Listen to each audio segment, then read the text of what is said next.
Hi guys, it's Professor Fernandez here, and we're going to talk here about Facing the Challenge of a New Age by Dr. King. This is a really interesting essay, and I say essay because what we have here is the written form here. This actually started off as a speech. And so, if you wanted to see the full speech, there's actually a paragraph or two that is not published here. You could go to the Knight Center at Stanford University. They have the full version that was spoken. Um, I read the first two paragraphs. I didn't think it was pertinent to how we're studying Dr. King this semester. So I didn't include that version. I went ahead and went with the book version for this, but you're more than welcome to look for that and compare if you would like. So this is an interesting essay slash speech. This is at the beginning of Dr. King's work before he becomes the Dr. King. Um, we have him here at 28 years old, very young. He is very young when he does his work, as you probably have already seen from the videos that I posted, that he essentially was very much a genius at very early on. And I think it's very interesting to think of Dr. King in something outside of the realm of civil rights, to think of him as a thinker and a philosopher, rather than a man of action, right? So I want you to think about that because we are going to look at this piece and all the work for the rest of the semester, not as historical documents. All right. We are going to talk about the history of it and the context of it because context is everything, as well as you are learning in this module this week. So we have to talk about the context of his work when we're talking about his work, but we are going to talk about this very in a literary way. We're going to go through it. We're going to break it down. I'm going to talk about this argument here. He's making a lot of arguments here. He's very verbose, Dr. King. He's always been very verbose. As you will well learn this semester, there's nothing short. He doesn't write short at all. He doesn't understand what short is. However, he also doesn't have any fat, anything that's flabby in his words or in his rhetoric. Everything is very, very tight, very lean, but it's also very long, right? It's the length of his work here. You're not going to get 2 pages of stuff. You're not going to walk away with anything less than 10 pages, and 10 pages is small in his world. So I'm going to talk about this. Going to talk about some things that I noticed here, not only as a writer, but as your professor. Things I want to talk about. He's got a lot of literary devices he's working here. He's got a lot of rhetorical devices he's using here. And this is another reason why I chose Dr. King to study for this semester, because he is the perfect blend of rhetorical devices and literary devices. They both live very, very well in his world as a writer. So let's get started here. I'm going to share my screen with you because that's what I do. All right, just singing a little jig here. Okay, so you should have, I trust this computer. Connect your phone. Okay, there it is. All right, so what you have here is a blank sheet of paper. I'm going to write on it. Of course, we're going to have some notes here. So one of the things that I think that that's very interesting, that this is the beginning of his world, right? We're getting him at um we're getting him before I Have a Dream, before a Letter from Birmingham Jail, and we're starting to see some thoughts here. Um and this is what is the difference between someone who is writing or someone who is doing the work of civil rights or of social issues versus someone who just protests on the weekends, right? Because they're having bigger thoughts here. They're thinking about the long game rather than the short game. And you see a lot of the long game here. So, some of the thoughts or some of the things that we're going to be studying this semester, especially with things like Letter from Birmingham Jail, um, this is when he's formulating these. They're not quite baked yet, but they're like still soft in the middle, right? They're still runny in the middle, right? If you my cake baking analogy, but they're forming, right? So this is the beginning of him putting together these thoughts and putting together, almost defining social justice, and the idea of what is social justice, what does it look like, what is social justice now, right? And that now means 1957. Yeah. What does it look like now? What could it look like? Right? What could social justice look like? And he gives us a really um he gives us kind of like his idea here. So so I am going to argue that this essay, you should look at it as almost as two separate essays, or part one, part two of an essay. He spends a lot of the beginning parts, right? Part one of the essay is kind of like a history lesson. He's giving us some background, some context here. This is what's been happening up to now, thus far. This is what we know to be true. So he's giving us kind of a little bit of well, a lot of context. He's giving us a history lesson um, throughout this thing. So in case you were asleep during the last couple hundred years from slavery through Reconstruction through Jim Crow, this is what's been happening. And yeah, you know, Supreme Court, Plessy versus Ferguson, all the big Supreme Court cases, the Dred Scott case, he talks about those. And if you don't know the Dred Scott case or Plessy versus Ferguson, and of course Brown versus Board, these are huge Supreme Court cases. In the fight for equality for African Americans, um, dating from like the 1800s through the 50s, 60s. Okay. So we have this history lesson he's giving us. And then he gives us um, what the future is. And just not only gives us that, but he also gives us kind of like a blueprint, right? He gives us this idea of, okay, these are the things that we need to do. We need to invest money in our social change, in freedom. We need to have great leaders. We need to do this. We need to do that. um, and so when we're looking at part one and part two, one of the things I asked as a reader, and I hope you asked too, is audience. And who's your audience? Here we know what the who the audience is. He spoke to a bunch of people. It was a youth summit sponsored by the NAACP. So you are talking to possible future leaders. You are talking to people who do need the history and do need the context, you know, for um, for people who have been oppressed or have been under systems of oppression. You wake up angry and you're not quite sure why you're angry. You just know that the world's unfair. And so you don't understand why the world is unfair and how the world came to be unfair. And so you do have a lot of history and a lot of context here. Um, and so another thing that you want to ask other than audience is just that what's the goal here?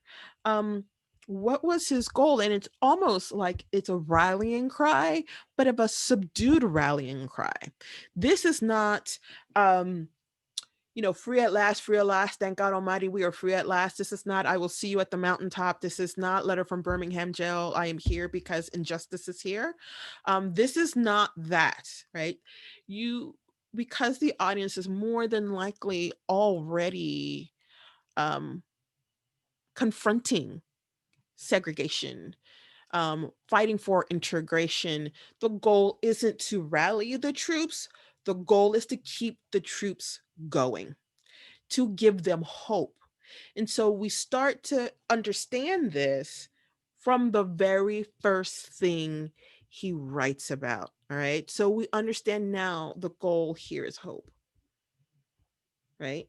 And he is really not trying to convince them to be, to act, um, and fight for integration and fight for freedom. It's to keep them going, right? It's 1957. You had Emmett Till happening a couple of years before, a couple of years prior. And so you have, all this injustice happening, and it keeps going and going and going. So you've got to keep the troops rallied, right? So it's not a let's go for it, it's a let's keep going, right? So I want to go ahead at this time, go into the actual essay, um, because that's what we're talking about here. So just an aside, as you're reading this from the book, and the book that I asked you to get, was this one. Your cover may look a little different than mine. I've seen it with a different cover, but it's I Have a Dream: Writings and Speeches That Changed the World. There's a forward here by his wife, Coretta Scott King. May she rest in peace. Um, so we have, so that's the textbook, one of the textbooks here, in case you haven't gotten it. I went ahead and scanned this for you so you can go ahead and read it, but please get your textbook as soon as possible. This is actually cheaper than the other textbook I'm asking you to get. So please go ahead and get this textbook. Um, I want to start here by looking at kind of, this idea of hope, right? He talks about this idea of hope, the keep going type of thing. And he says this very, at the very, very beginning, in the first paragraph. It reads, those of us who live in the 20th century are privileged to live in one of the most momentous periods of human history. It is an exciting age filled with hope. It is an age in which a new social order is being born. We stand today between two worlds, the dying old and the emerging new. So we have this idea of hope. He's trying to make things feel hopeful, and he kind of gives you the idea that not only are we filled with hope and we should be hopeful, we are at a crossroads. And by doing this crossroads, he gives a sense of urgency to the situation. We are in this juxtaposition, left or right, the road less traveled or not, quoting Robert Frost there a little bit. Which way are we going to go? There's a dying old and an emerging new, and we need to be part of this emerging new. And so he talks about the emerging new, and ironically, he doesn't even talk about the new until later on, right? He talks about the old for a lot of paragraphs, like an insane amount of paragraphs, right? I want to talk about his use of diction. So Dr. King, as you well know, is a very educated man, or was a very educated man. Um, very educated, very well read. Like, I thought I was well read, but no, Dr. King was well read. And so we always have to study his diction, because again, you need to think about his audience. He's a preacher, a pastor, right? Um, he's a pastor. He is someone um, who gets on the pulpit every Saturday or Sunday, sorry, and talks about the good fight and talks about God and talks about all these things. And so he has this, plus he has this education. So it's almost sometimes like he is balancing his knowledge versus his audience, right? His audience don't have PhDs. His audience don't have master's degrees. His audience have probably never read even one of the people he has mentioned in this essay. But mentioning them and quoting them also gives him something called ethos. Let me write this down somewhere here. It gives some ethos, credibility, credibility, ability. Okay, right? It gives some credibility. And so then you have to wonder and ask, um,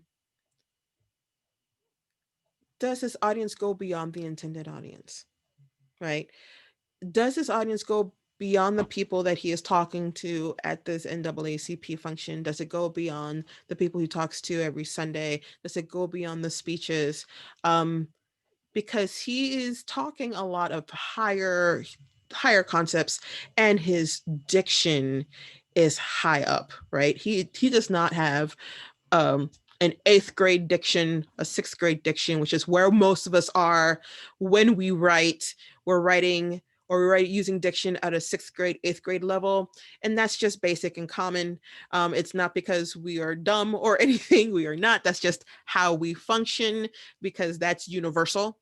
But he is working on a level that's a little bit higher than that. So I'm always, as a reader of his and someone who is admirer of his work, I'm always asking, how does he balance between his audience and his ethos? Because sometimes they are pulling at each other. And in this particular piece, you see him balancing it, where he goes really high. He has these philosophers he's talking about, some of which I have never heard of, and I have a master's degree um, in creative writing, but I have one. Um, and then he brings it down to kind of like a commonality. And I'll point those out when we get to those. Um, I also want to talk about um, his use here of um, of rhyme, of rhythm, um, specifically because he is repeating himself. He uses a lot of repetition, and so when you're looking at repetition, whether it's a poet, because poets use a lot of repetition, and then essayists, especially if they're trying to convince someone, or if they're trying to rally people or keep someone up, right? Like Dr. King is here. You want to look at repetition, and repetition. There's lots of different forms of repetition, of which we're going to talk about two right here in this piece. Repetition, just because it repeats itself, creates a rhythm. And when you are repeating yourself and it is a speech, you have to think about rhythm. So since we know that this was a speech, you're going to have to read parts of this out loud to yourself. There's just no if or ands about it, because you want to understand the rhythm. One of the first repetitions he has here, when he has retrogressing instead of progressing, right? He has that gressing sound, that's consonants. And if you see me, I keep looking to my left. I literally have my notes here, um, writing all over the book, as a bad teacher does. A very bad person. Thankfully, I own the book and it doesn't matter. Ha ha ha. Okay. So consonants here, because you have a repetition of consonant sounds at the end of the word or phrase, right? That is a little bit different than alliteration and other things that we're going to go through, right? So alliteration has the same consonant sounds at the beginning of a word through a phrase, right? Like think tongue twister, the sneaky snake sulks silently, that S sound. Consonants has um the the consonant sounds at the end of the word, right? And it has that same sound. So you have this repetition here. And so if you read this out loud, it says, um, I'll take it from the, and he has absolutely long sentences here. So I can't even take it from the sentence before. Let me try it. They would argue that the rhythmic beat of the deep rumblings of this continent, from Asia, the uprisings in Africa, the nationalistic longings of Egypt, the roaring cannons from Hungary, and the racial tensions of America are all indicative of the deep and tragic midnight which encompasses our civilization, that would argue that we are retrogressing instead of progressing. So you see, even the reading of that, how those phrases here, um, the discontent from Asia, the uprisings in Africa, the nationalistic longings of Egypt, the roaring cannons of Hungary, the racial tensions of America. Da da da da da da da da da da da da da da da. You have this rhythm going here, and he continues to lull people in that rhythm with consonants. I know it's deep, right? Like this is like you're thinking he just put words on here, but he didn't. Like there's a little rhythm here. Um, I hope that one day I'll get to read a paper of his revision process here because I would be very interested in seeing his revision process. All right, let's keep going. I can talk about this all day, by the way. So I'm gonna try to not go over too long or not to go too long. All right, so let's talk about name dropping. Dr. King is the king of name dropping. Um, and by name dropping, I mean allusions. He alludes to everybody almost every time. As we continue on through the semester, you will see that he does this in other pieces as well, because of course he's an educated man. So he's an educated man and he's thinking the bigger think, right? He is thinking the bigger think in relation to the common things that are happening. He's thinking about civil rights, he's thinking about social justice, at the base level, at the everyday level, um, at the microaggressions, segregation level of the 60s. And he's also thinking about it in the big level, the big think from philosophers and poets, because um, who he is choosing to allude to, who is choosing to quote in his work, is very telling of who he is being influenced by and the reading he is being influenced by. And that puts him in direct conversation with philosophers and with other poets, right? It puts him in direct conversation. He's having a direct conversation with Heraclitus. He's having a direct conversation with Shakespeare, a direct conversation by even just including them in this piece by itself, right? So the illusion, and what illusion means, in case you don't know, is that he is alluding or referencing other people, other thoughts, other philosophers, poets, thinkers. So he is alluding to, referencing other people. And because he is referencing other people, again, he is having these conversations.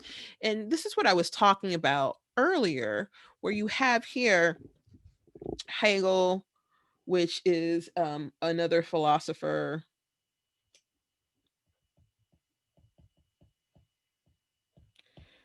Hercules, which is a Greek philosopher. I think what's interesting with him, as I'm reading my notes, that he's always talking about things ever changing. Again,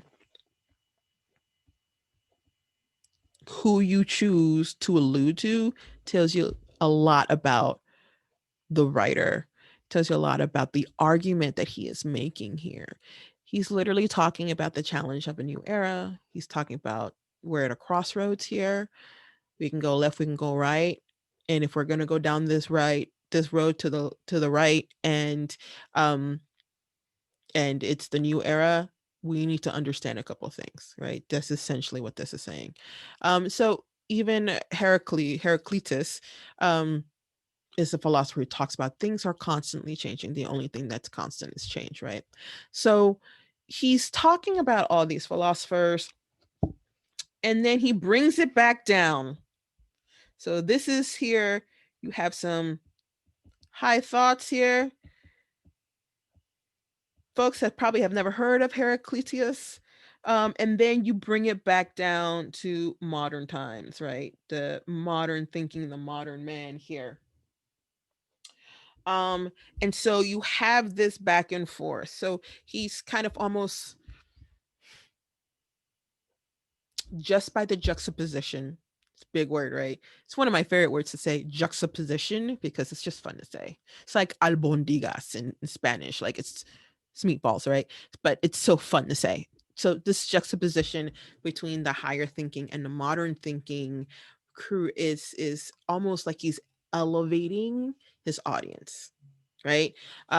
If you're a fan of Hamilton, right? If you're a fan of Hamilton and have never heard Nas, have never heard Biggie, or have a passing knowledge of them, um, Lin Manuel Miranda elevates his audience by his story and his choosing of which rappers and which hip hop icons to honor. He elevates them to this status of now we are all in it together, right? And that's what Dr. King is doing right here. He's elevating here. Um, I want to talk about reasoning, and that's the first element of argument I'm going to talk about here. All 8 elements of arguments are here. I.e., if you haven't seen that lesson, you should probably see that lesson before you continue, because I'm just going to go through it. Reasoning is here, and reasoning is a tough nut to crack, because what reasoning means, it means the order of the argument and how the argument is ordered. What came first? What came second? What came third?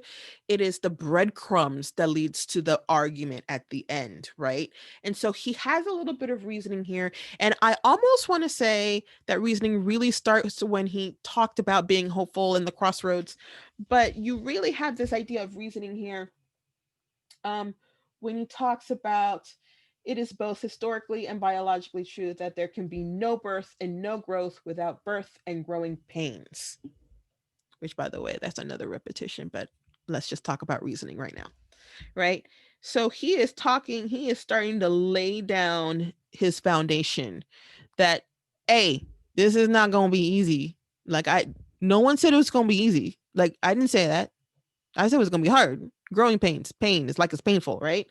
So we have the beginning part of reasoning here.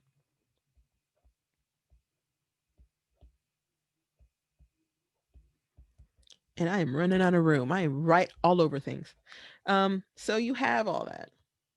So this is like one of the very first um, elements of argument that is being said here. So another thing about the elements of argument, they don't necessarily have to go in order, right? You don't have to have the issue first and the claim, then the evidence, and you don't have to go down the road all in order. It all can happen in a different order. Um, reasoning. So when you're looking for this, when you're looking for the elements of argument and what is being used and how the argument is being built, think about that. Like, think about how Dr. King is putting together his argument. He did not start with, we are all familiar with the old order that is passing away. He ain't start with that. You know why? Because we are all familiar, right?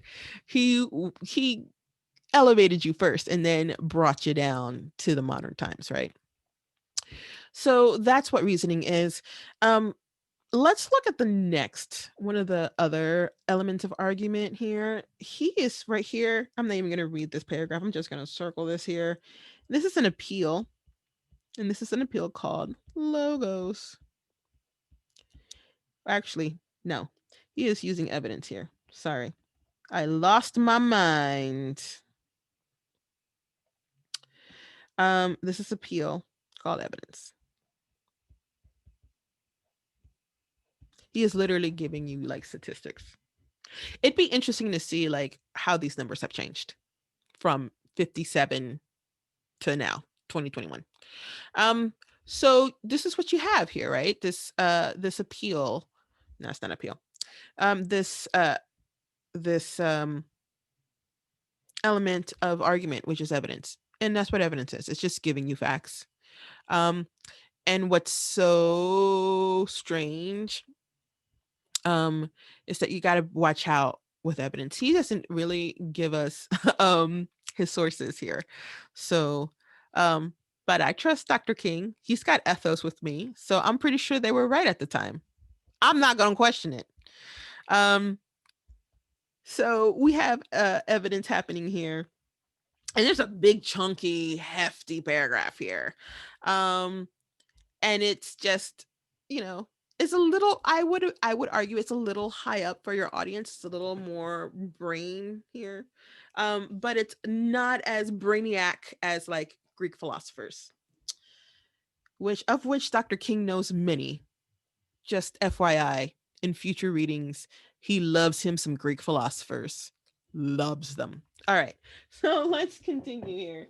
All right. So we have all this, and the reasoning continues to go um here. So you have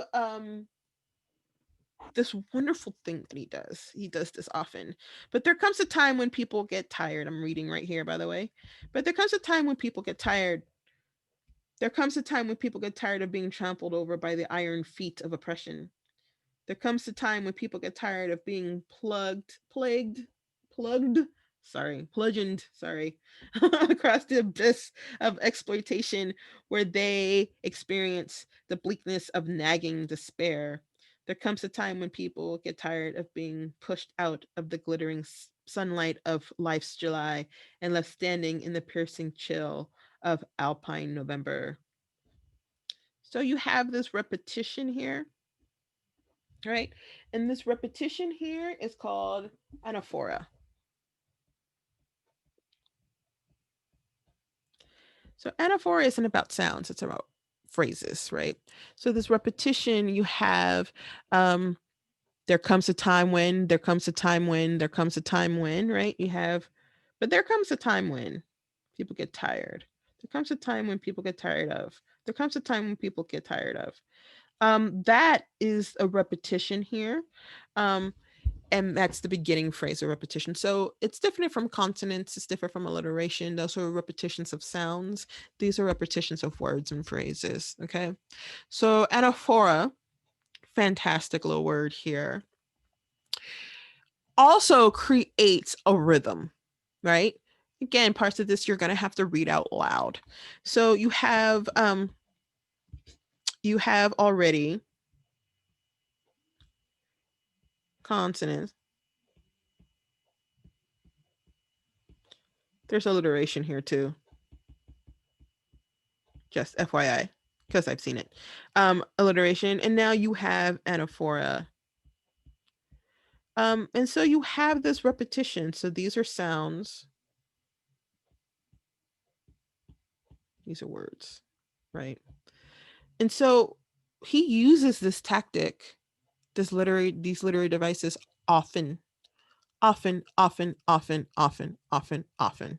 Um, and so I think one thing that's really interesting, perhaps to study, is how effective this tactic is in moving uh, an audience, in convincing an audience, in the rhetoric towards an audience. I'm wondering how effective that is. I don't know. I'm just putting out topic ideas. I don't know. All right. So another thing that he does here that's really great is that he describes things. And let me erase this so I can point this out better. He describes things very tightly. That's the best word I can think of for this. So you have the iron feet of oppression. You have the abyss of exploitation, where they experience the bleakness of nagging the fate of despair. The glittering sunlight of life's July. The piercing chill of an alpine November. Right? He's constantly categorizing this. These are examples of metaphors.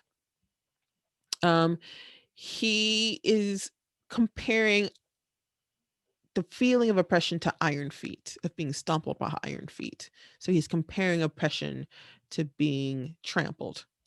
The abyss of exploitation. He is comparing exploitation to essentially falling into a hole in the black, darkened abyss, right? Just not having a lot of control. Then you have the nagging despair of, or sorry, the bleakness of nagging despair. I mean, that's great. Like you have two descriptors here, bleakness and nagging. And so this despair is just like very oppressive. Glittering sunlight of July, piercing chill of November. So you have these wonderful comparisons here. So this is how he's using metaphor. How he's using metaphor here. Not an E. Goodness gracious. How he's using metaphor here. So remember, a metaphor is a comparison not using like or as, right? And so how you want to do a really solid metaphor is just saying something is something else, right? The iron feet of oppression. It also gives you some images here. He's really heavy on the imagery. Really heavy on the imagery. And this also gives you a feeling here. So he's also using an appeal called pathos. So in one phrase, in one part of a paragraph, he has used anaphora, he has used metaphor, he has created some images, and he is making the audience feel some type of way. Pathos. One, two, three, four. Four. This is why I wanted to study Dr. King, because he does this quite often and masterfully. He's doing this in 1957. Imagine in 1963 when we're reading Letter from Birmingham Jail, when he's at the height of his work. And it's amazing. Amazing. Okay. So we have more context here. Uh oh, nice. Okay. So we have all this wonderfulness here. We have this evidence here. And we have more information here, the idea of what's going on, of other movements across the globe. He's giving us some context. He is setting things up. This is again another thing that's part of reasoning, right? It's also part of reasoning here. Let's look at it. Let's look at this order here. He talked about hope at the beginning, right? And then he went from hope into Greek philosophers, what they said. And the Greek philosophers he chose were philosophers who talked about things are always changing, right? And that you can't give birth or growth without pain, right? So he's talking about hope, and that we're hopeful. We're at this crossroads. You know, let's let's look at what the greats have said, and they said that like change is always happening, but with change, the birth of new things, the growth of new things of which we want, it will come with pain. Now, let me bring it down and talk about what's going on. These are how many people we've got. This is what's been happening around the world. And then he goes with, but there comes a time when you get tired. Woo! I bet you that when he said this, people were just like, you speak the truth, Dr. King. Right? He talks about this. He starts getting super literary, right? This is high art here, right? This paragraph here is high art. This is not this paragraph, which is literally, let me report what's happening. This is very high art and very deliberate. And so he goes from that and he gives you more context. So you see how he's just putting things together. He's putting together this breadcrumbs of like, all right, I'm saying all these things and I'm leading you logically to where I want you to go, right? So more reasoning here. We also have here where he is comparing the movement to what's been happening with the world here. So right here in this sentence, let me see if I can highlight this instead of circling. Yeah. In this particular sentence where he says, we have also seen the old order in our own nation in the form of segregation and discrimination. This is a nice transition sentence. Remember transition sentences from 1301, where you transition from one paragraph into the other. This is transition sentence. And how he's setting up this transition sentence, he's literally saying, okay, all this is happening in the world. This is what's happening in the world. This is what's happening in Egypt. This is what's happening everywhere else. We've also have experienced similar things. And so now again, remember I said he just raises up his audience to a higher level, a higher thinking level. They may or may not know what's been happening in Egypt. I don't know what's happening in Egypt. I didn't look this up. But it couldn't be anything good because he says colonialism and imperialism, and that's all I need to hear. So they may not know what's happening, or they may have gotten a glimpse of it on their nightly news. People were reading newspapers and watching the news at this point, um, but they may know just enough to know that something's going on, right? And so he's putting this in context, and the context is, yeah, we're in the same boat, guys. Like, it's our turn, right? And so that's what he's doing. He's comparing the civil rights movement and the beginning of the civil rights movement, and we're starting to gain some traction here, to other movements across the globe. So he's adding to this argument that we are at a crossroads. We are here, and the winds of change are coming. Hallelujah. Okay. Um, then he gives us these wonderful court decisions. The Dred Scott case. Oops. The Dred Scott case. We'll talk about this one in a minute. He talks about Plessy versus Ferguson, and he talks about uh Board versus Brown versus Board a little bit later. So the Dred Scott decision in 1857 is, they questioned whether a slave can essentially buy their own freedom. Said no. Um, so no, that was the decision. That was the Supreme Court decision. Then Plessy versus Ferguson. So the Dred Scott decision was out of St. Louis, Missouri, or out of Missouri, if I remember correctly. The Plessy versus Ferguson was out of Louisiana, preferably, I think it was New Orleans, Louisiana. Um, it was the separate but equal case.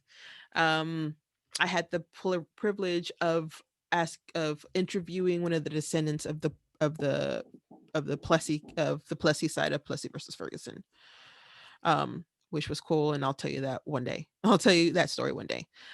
So we have these cases again. He's giving us more context. He, again, like I said before, I consider this like two separate essays, or two parts of the same essay, the yin and the yang, the part one and the part two, right?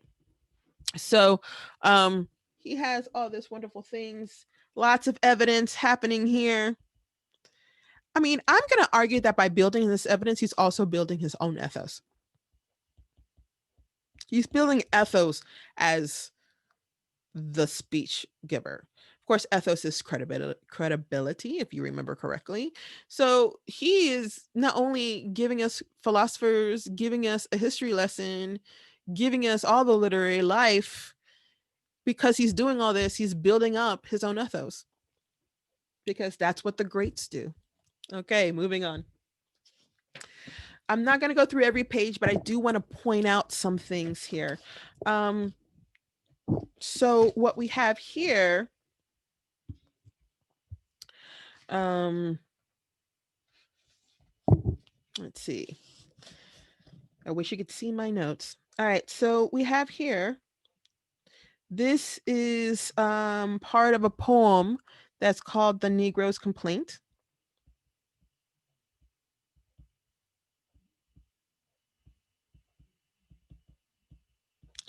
And it's written 1788 by William Cowper. White guy. Has to be said because he's literally writing about Black people.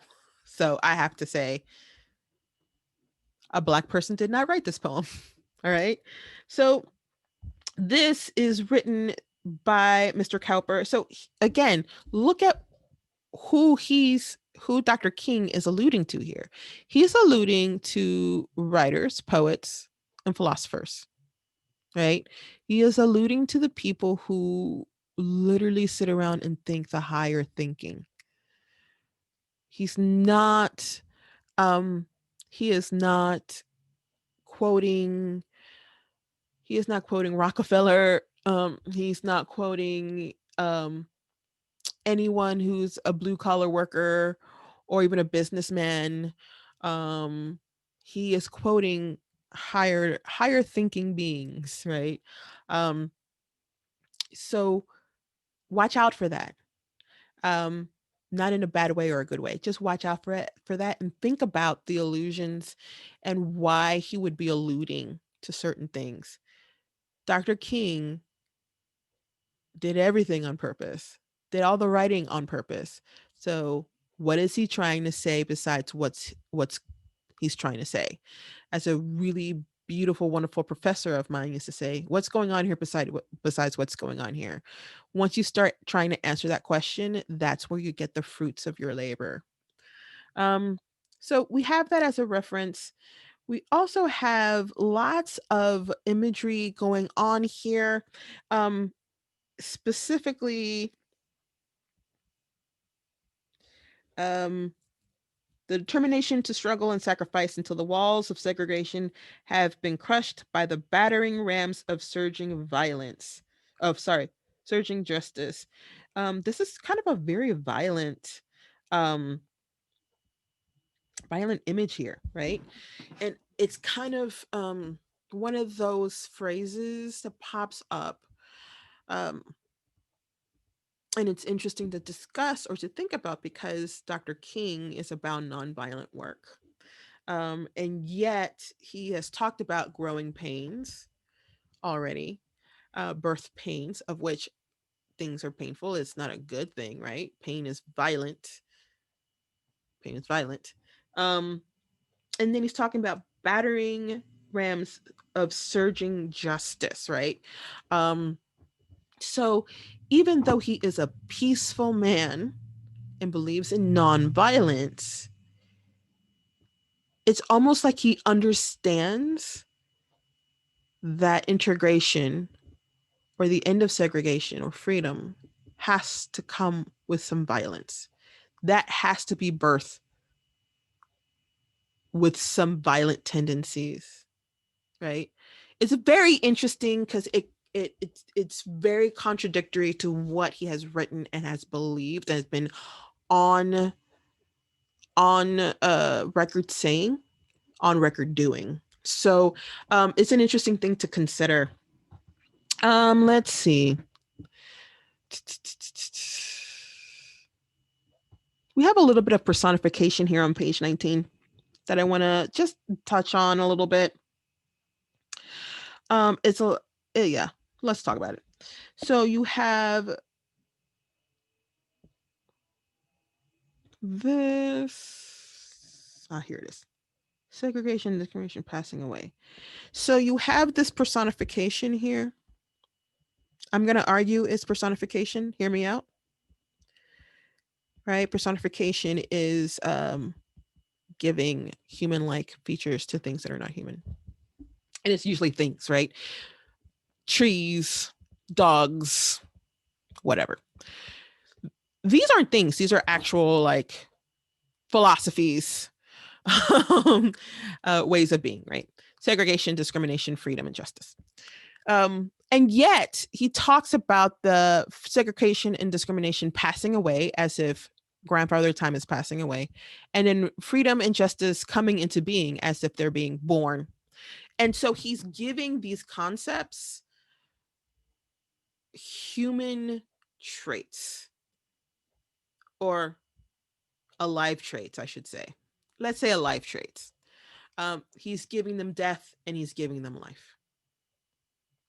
Again, going back to like, things have to end, and ooh, I know lots of things happening here. Okay. Again, we're going to go here with the reasoning. He's dropping another bomb here. Now, as we face the fact of this new emerging world, we must face the responsibilities that come along with it. A new age brings with it new challenges. Let us consider some of the challenges of this first stage, of this new age. Okay, so this is where I want to make sure. Yeah, this is where part two begins. But this is where he's bringing us in part one, right? In this first half, this context heavy, history heavy part, he brings us to this thought, right? Now that we face the fact of this new emerging world, now that we understand that this is a new world and we're going to go down this fork of the road, right? We're going to go down this new era. We have to understand that responsibilities come with it. With great power comes great responsibility. To he who much is given, much is required, right? It's that thought. And so he's dropping that knowledge right there. So everything he said from the first letter to there leads to that sentence and leads to this thought right here, right? Okay. Yay, reasoning is fun. Okay.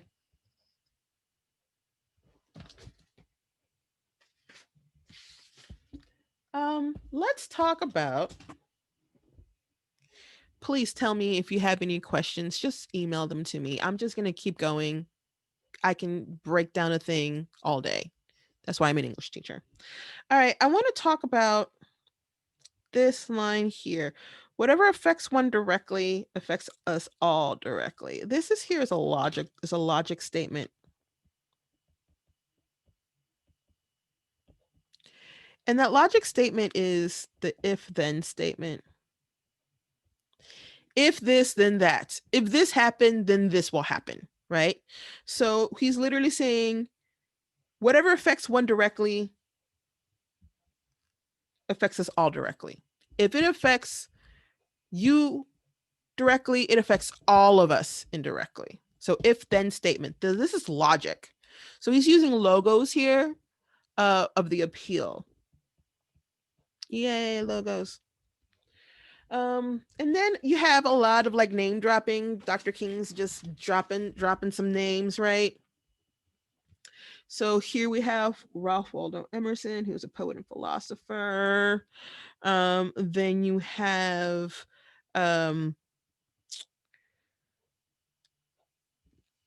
which he spells him wrong, Douglas Moloch, who is a poet. You have so many things. You have Beethoven, Michelangelo, Shakespeare, dropping all the all the names, all of them. So again, you have to think about who he's bringing to the party and why. Why is he in conversation with Ralph Waldo Emerson? Why is he in conversation with Shakespeare? Why does he choose to be in conversation with two painters? Why is he choose to be in conversation with Douglas Moloch? Why? Why? What is he really trying to say besides what he's trying to say here? Yes, he's bringing these thoughts here. Again, high thinking, because who knows Douglas Moloch, which by the way is an H and a K. He misspelled his name. Who sits there and listens to Beethoven other than me? Who sits there and like wonders, man, I really want to see a Michelangelo painting, right? This is something you appreciate. So what is he trying to say by bringing these people to the party? This is something for you to figure out. It's something I will leave for you. Okay. What is he trying to say? So he's bringing philosopher, poets, painters, writers. I want to point something out here on this page, and then I move on to the next page. That as a person of color living in 2021, this paragraph ruffled me ruffled my feathers a little bit.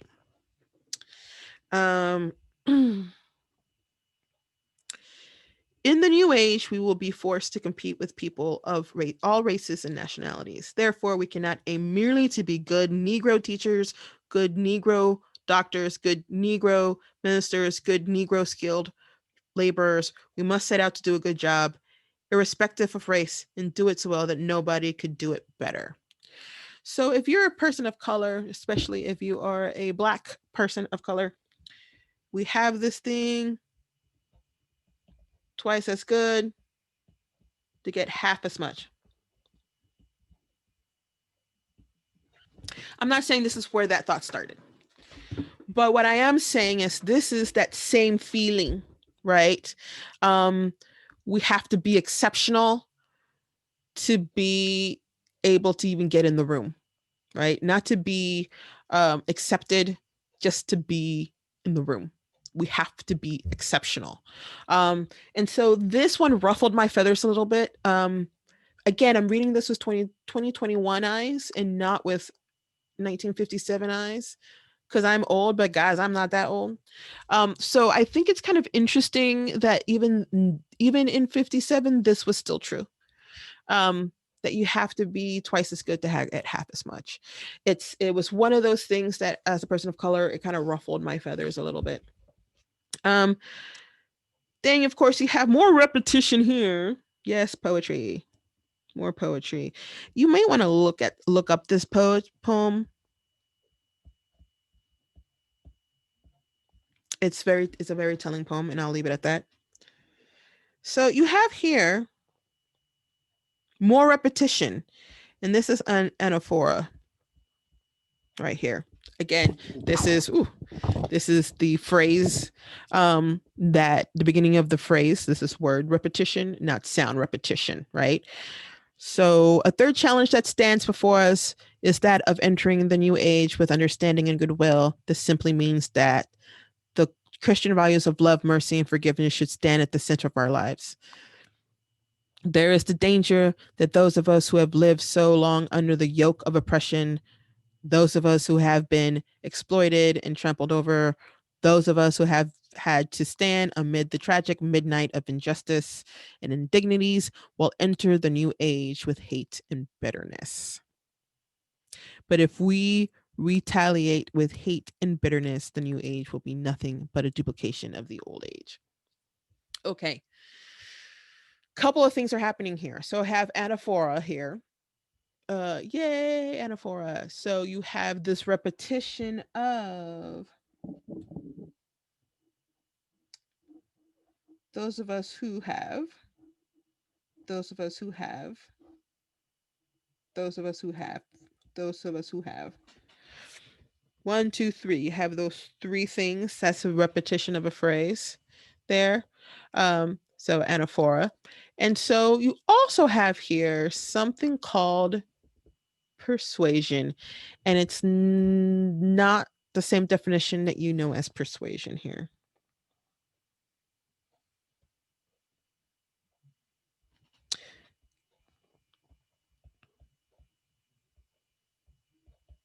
Okay. Persuasion. The definition of persuasion as part of the elements of argument means that the writer or this person who's doing the speech is giving up or conceding a point in order to make a bigger point. Here's a great example. Dr. King has talked about the third challenge that's before us to create this brand new world, right? And he's saying, I concede that there's a danger that those of us who have been oppressed and those of us who've been exploited and trampled over and have suffered the indignities of injustice will be hateful and bitter. I concede that. But here's my point. If we retaliate, then we're just going to go back to the same place we were at.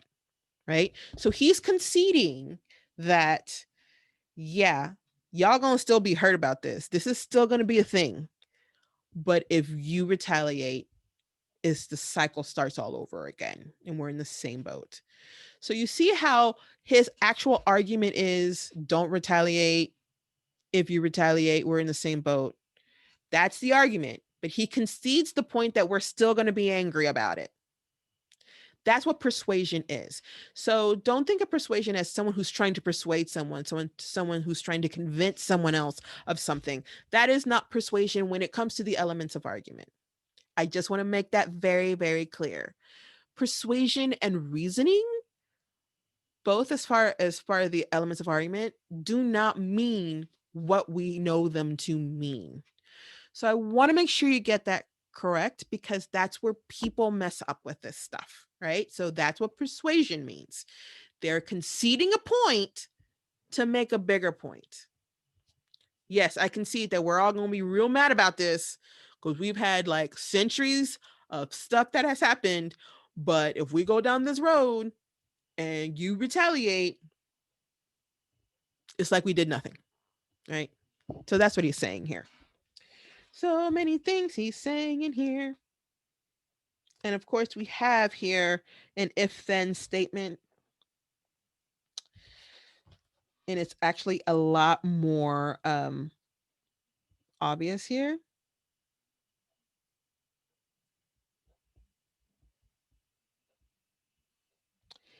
If we succumb to the temptation of using violence in our struggle for justice, unborn generations will be the recipients of a long and desolate night of bitterness, and our chief legacy to the future will be an endless reign of meaningless chaos. This is an if-then statement, and he is using logos here. That's the appeal he's using here. If this, then that. Is very similar to the other one that we looked at over here, right? On that side. I don't know if you can see it, that side. If this happens, then that's going to happen. You also have another type of repetition, right? So let me recap. You have sound repetitions of alliteration and consonants. Consonants. Spelled wrong, but you get what I mean. So this is sound repetition. This is word repetition, anaphora. And then you also have another word repetition called negative positive statement.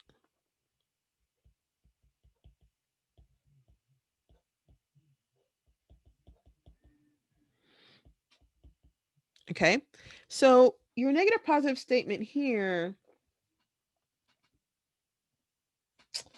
let me make sure I have it right. Not through violence, not through hate. No, not even through boycotts, but through love. Okay, so what makes it a negative positive statement is exactly what the name implies. You have a negative statement that turns into a positive statement using the same phrase or similar phrases. Not through violence, not through hate, no, not even through boycotts, but through love, right? So not, but through. So no, yes, right? So you have three negative statements and they're using the same phrase to do a positive statement. So that's another repetition. So this is sound. These are word repetitions. Okay, I want to make sure you get them straight. Make yourself a chart if you need to. All right. So many things happening in here. Okay.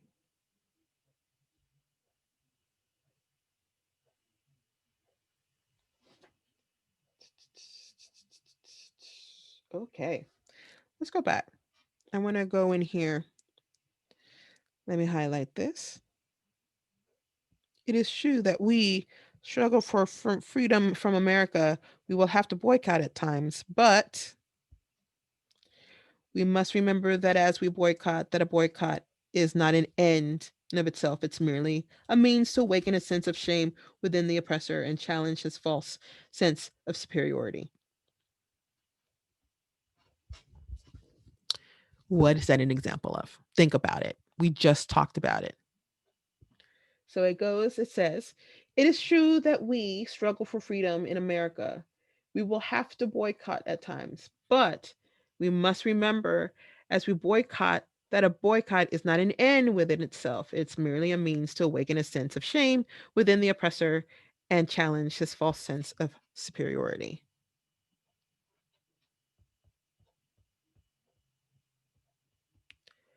Persuasion. That is persuasion. Um, yes, I concede that this is going to happen. However, we must remember we are boycotting. It's the boycott is not the end. We're doing this because of this. So he's conceding a point to make a bigger point. He's done this twice already in the second half of this essay. Um, so many things in here. Lots of illusions, but I think you get the illusions here. Um,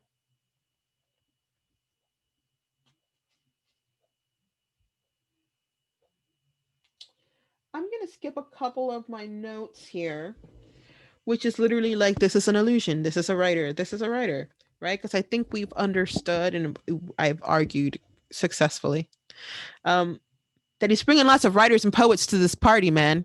So you really should take a look at it, especially these two. Um, these are the folks he is being influenced by, right? So I want to go back and talk about a pattern that I've also seen here, how he is actually um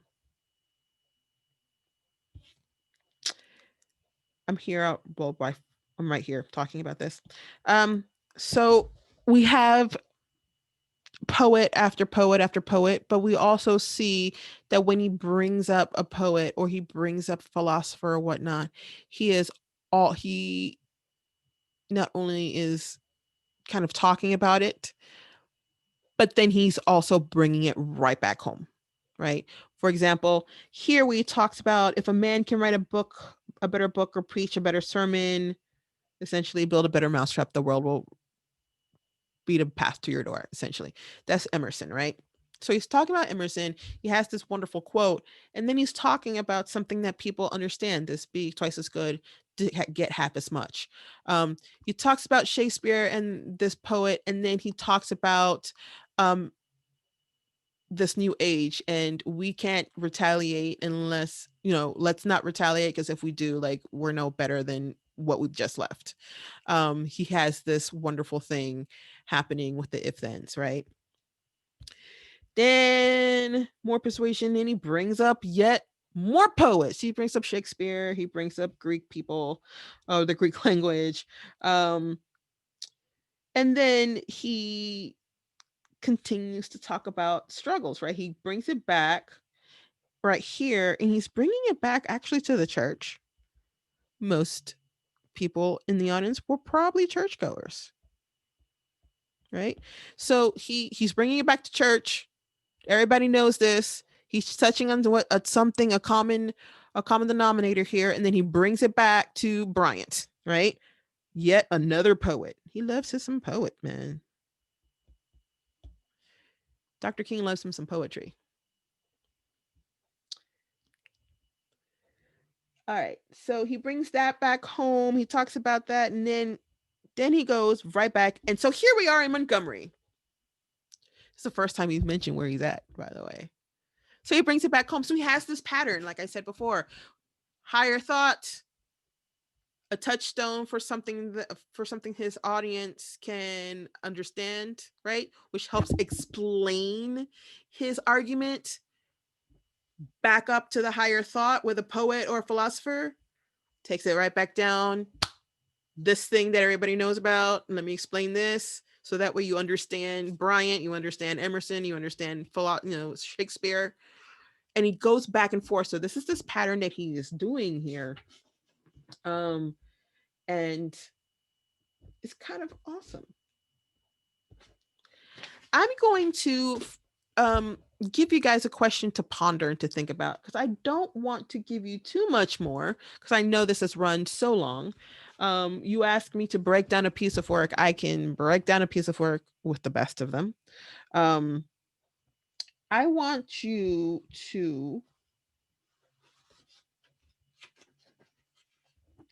Think about this. We must use all legal and moral means to remove these difficulties. Um, this reminds me, just because I have taught it before and um, have read it so many times, Letter from Birmingham Jail, which is a piece we will be reading this semester, of which Dr. King says we have uh, a moral right to do the moral thing and to follow a just law. And if the law is unjust, then we have the moral right to not follow it. However, we have to understand that that will come with consequences and we have to take the consequences as they come. He says it a lot more eloquently than I do. And this thought right here is a precursor to that. It feels like a precursor to that. And I say that because that's the justification for nonviolent movement, um, the morality of it. We have a moral justification to not follow an unjust law. There's laws, there's just laws and unjust laws, of which he uses Greek philosophers in that other essay to talk about, right? Again, giving evidence, his building up his ethos, right? Um, and if there's an unjust law, we have the moral obligation to not follow it, but we have to take the consequences with it as well. That consequence in the 1960s could be um, getting beat. If you're sitting at a lunch counter, getting food and drink over your head. Um, it could be being washed away with high powered water hoses. It could be jail. It could be beat within an inch of your life. It could be your life. Um, it could be anything. And so it's interesting, his discussion here of legal and moral, because this is where we're seeing him trying, kind of putting that thought together. And then you talk about the nonviolent movement, of which we're not going to read that essay, but it's the next essay here in this text. How he's putting this together, how this social change, this big social change is about to happen with this nonviolent movement. But we see this here starting to, the kernel of it starting to come together. I thought that was interesting and thought I would point that out to you for those who are going to be researching things. Um, I'm going to end it there. Yeah, I'm going to end it there. There's other examples of persuasion, anaphoria. There's some alliteration. Um, there's negative and positive repetition. Again, he's using that a lot. That is kind of his standard and go-to.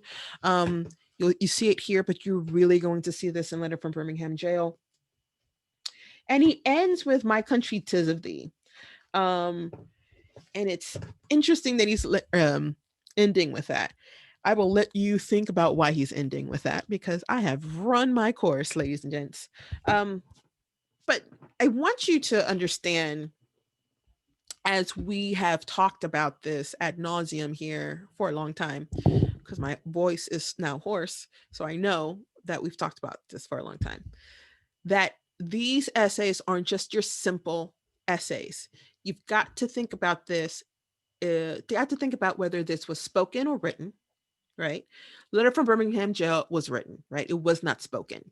So you're looking at it with just how it was written, right? You need to think about who the audience is. Who was the audience who received this? Now you need to think about the intended audience and the unintended audience. The intended audience is like, they're your first level of audience, right? For this particular essay, it's going to be the NAACP youth leaders, whatever event, N57. Um, but then the unintended audience, who is unintended? It's usually us. Yeah, the scholars and the students who read this. But who else read this? Who else needed to hear this? Um, and that's where you've got to start thinking about, like, if you weren't in that audience in 57 and you heard this maybe a year later, you're the unintended audience. So how does this rhetoric Or how did this, yeah, why did this rhetoric, or how did this rhetoric, or did this rhetoric move you? Um, yes. I know you have questions. Please send them to me. I have answers. Um, I will talk to you guys later. Bye.